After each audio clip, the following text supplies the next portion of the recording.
Hello students, I am हर्ष और आज के इस वीडियो में हम लोग क्लास 10th की फिजिक्स पढ़ेंगे। आपका पहला चैप्टर फिजिक्स का है लाइट, रिफ्लेक्शन एंड रिफ्रैक्शन, जिसमें हमने अभी सिर्फ रिफ्लेक्शन वाला पोर्शन उठाया है।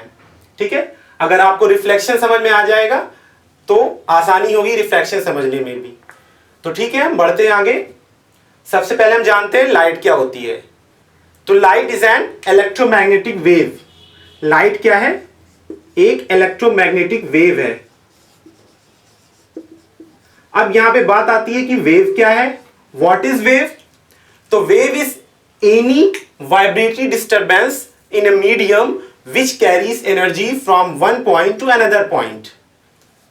वेव बेसिकली दो तरह की होती है। थोड़ी सी यहां पे हम लोग वेव के बारे में बात कर लेते हैं। आपने क्लास 9 में भी पढ़ा होगा। वेव दो तरह की होती है, एक मैकेनिकल वेव और एक इलेक्ट्रोमैग्नेटिक वेव, जिसको यहां शॉर्ट फॉर्म में EM वेव लिखा है मैंने। Mechanical waves are those waves जिन्हें ट्रैवल करने के लिए मीडियम की जरूरत होती है। इलेक्ट्रोमैग्नेटिक वेव को किसी मीडियम की जरूरत नहीं होती, ये without any medium they can travel. तो लाइट क्या है हमारी? यही है, इलेक्ट्रोमैग्नेटिक वेव है। Light does not need any medium to travel. And if we talk about nature of light, कि लाइट किस नेचर की है,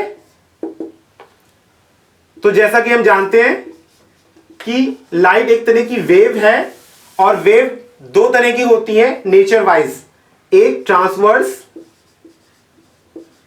और दूसरी लॉन्गिट्यूडनल।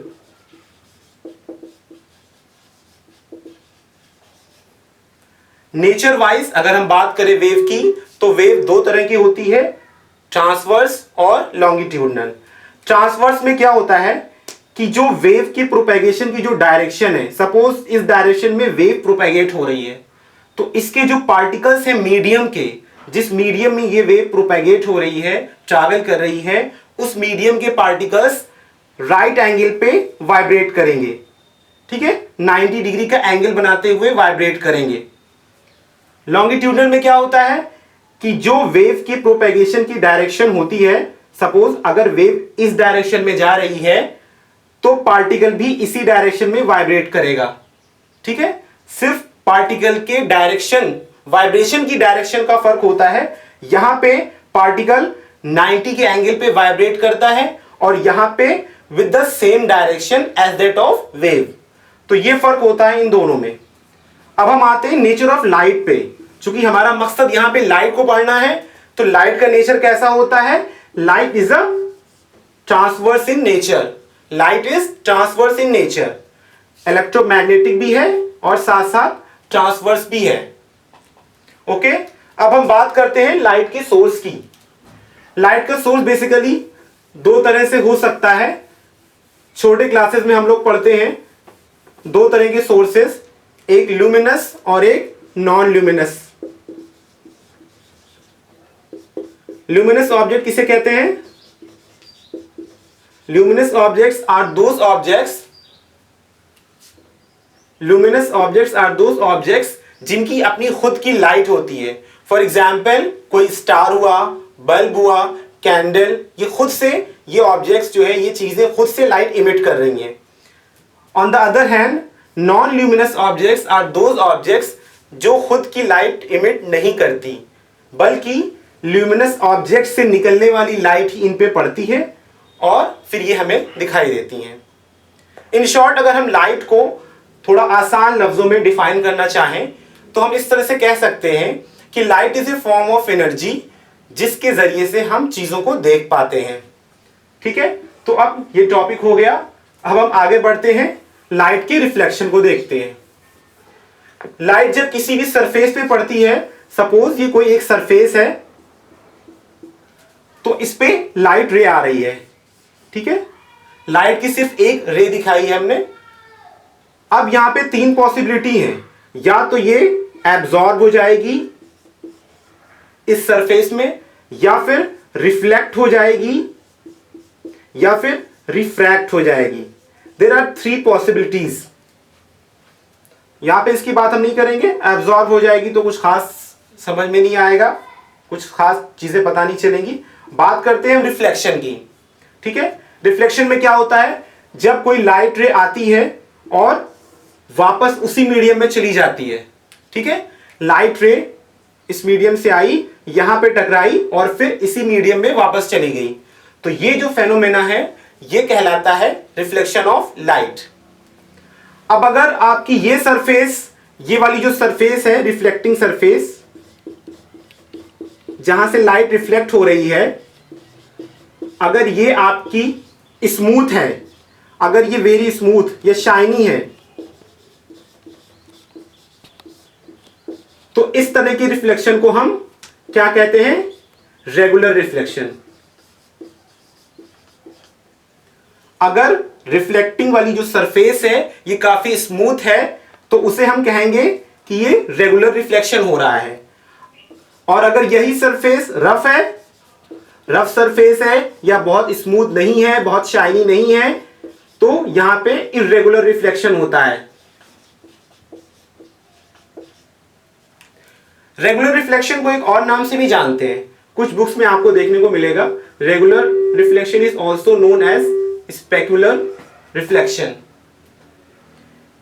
सिमिलरली इर्रेगुलर को हम डिफ्यूज्ड रिफ्लेक्शन के नाम से भी जानते हैं, डिफ्यूज्ड रिफ्लेक्शन। अच्छा, जो दो सबसे अहम डिफरेंस होता है इन दोनों में, रेगुलर और इर्रेगुलर में, वो ये होता है, रेगुलर के केस में जब कोई लाइट रे आती है तो एक पर्टिकुलर डायरेक्शन में वापस जाती है, लेकिन जब इर्रेगुलर रिफ्लेक्शन होता है, जैसे कि हमारा ये एक रफ सरफेस है, इस पे लाइट रे आई, सपोज यहां पे दो रेज आई, तो ये अलग अलग डायरेक्शन में चली जाएंगी। ठीक है, रेगुलर के केस में जो रिफ्लेक्टिंग रे है, यानी जो रिफ्लेक्ट होकर जो रे वापस जा रही है, वो एक पर्टिकुलर डायरेक्शन में जाती है।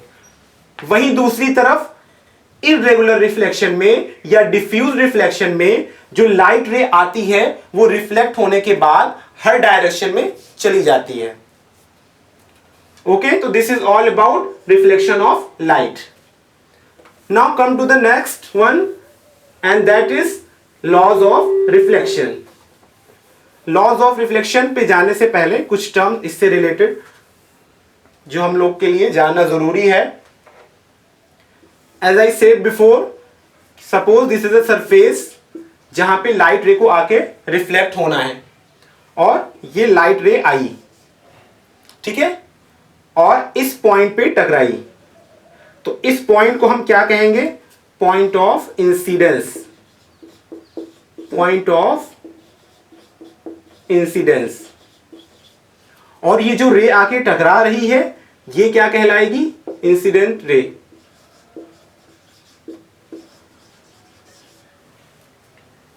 जो रे आके टकरा रही है वो इंसिडेंट रे, और जहां टकरा रही है जिस पॉइंट पे, वो पॉइंट ऑफ इंसिडेंस। टकराने के बाद रिफ्लेक्शन वाली प्रोसेस हुई और ये रे वापस चली गई। जो रे रिफ्लेक्ट होने के बाद वापस जा रही है उसे हम रिफ्लेक्टेड रे कहेंगे। इसके नाम से ही क्लियर हो रहा है, ये आई है और यहां पे टकराई है और ये रिफ्लेक्ट होकर वापस गई है।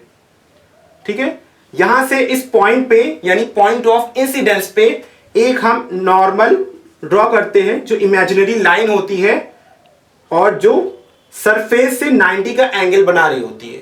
बेसिकली ये 90 का एंगल बना रही, इसी वजह से इसको हम नॉर्मल कहते हैं। नॉर्मल का काम ये होता है कि नॉर्मल की हेल्प से हम ये पता करते हैं कि इंसिडेंट रे कितने एंगल पर आकर सरफेस से टकराई है, और इसी तरह नॉर्मल रिफ्लेक्टेड रे जो है, रिफ्लेक्टेड रे किस एंगल पे आके टकरा रही है, वापस जा रही है टकरा के, वो भी हम नॉर्मल से ही मेजर करते हैं। ओके, तो now what are the laws of reflection. काफी छोटे क्लासेस से हम लोग पढ़ते हैं। रिफ्लेक्शन के दो लॉज हैं। नंबर वन लॉ क्या है कि जब किसी सरफेस पे कोई रे आके टकराती है, कोई इंसिडेंट रे,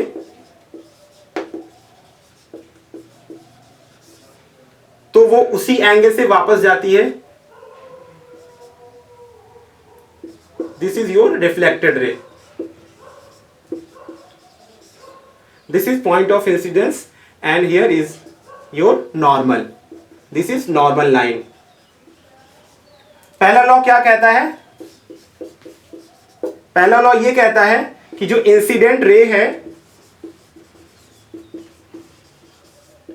और जो नॉर्मल है और रिफ्लेक्टेड रे है, ये तीनों जो रे हैं ये क्या करेंगी? All lie in the same plane.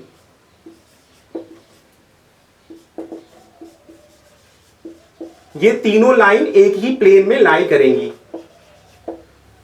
ठीक है। जैसे आपका ये बोर्ड एक प्लेन हो गया, इसी प्लेन में ये तीनों रे लाई करेंगी। ये पहला स्टेटमेंट है आपका लॉज ऑफ रिफ्लेक्शन का।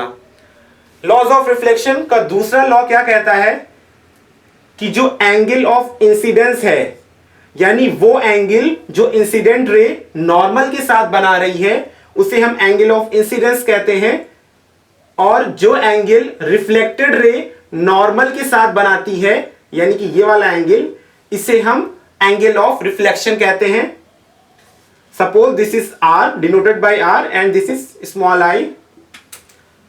तो सेकेंड लॉ हमारा ये कहता है कि ये दोनों एंगल जो होंगे यानी angle of incidence is equal to angle of reflection. Okay, तो एक बार दोबारा से रिकॉल करते हैं लॉज ऑफ रिफ्लेक्शन को। पहला लॉ ये कहता है कि इंसिडेंट रे, ये नॉर्मल और ये रिफ्लेक्टेड रे तीनों एक ही प्लेन में लाई करेंगी। The second law is that कि एंगल ऑफ इंसिडेंस यानी कि ये एंगल और एंगल ऑफ रिफ्लेक्शन यानी कि ये वाला एंगल दोनों हमेशा बराबर होंगे। ओके, नाउ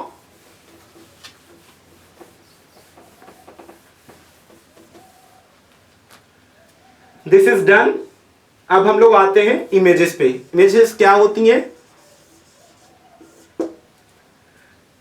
जब किसी सरफेस से लाइट रे टकरा के वापस लौटती है यानी रिफ्लेक्ट करती है, तो वो रेस कहीं पे जाके आपस में एक मीट करती है।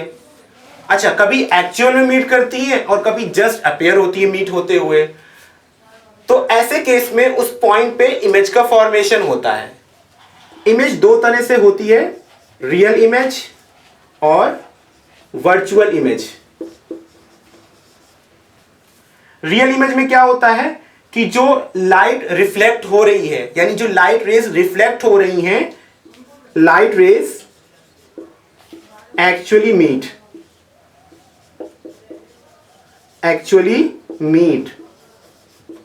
After reflection. जाहिर सी बात है यहां पे रिफ्लेक्शन के बाद ही इमेज बनती है, तो इस वजह से ये वर्ड आप लिखें या ना लिखें दोनों चल जाएगा। यानी रिफ्लेक्शन के बाद जब लाइट रेस वाकई में मिल जाती हैं, आपस में एक्चुअल में मीट हो जाती हैं, तो वहां पे रियल इमेज का फॉर्मेशन होता है। रियल इमेज में एक प्रॉपर्टी और पाई जाती है,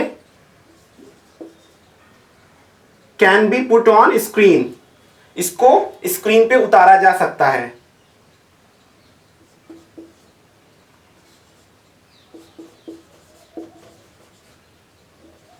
इसको स्क्रीन पे उतारा जा सकता है।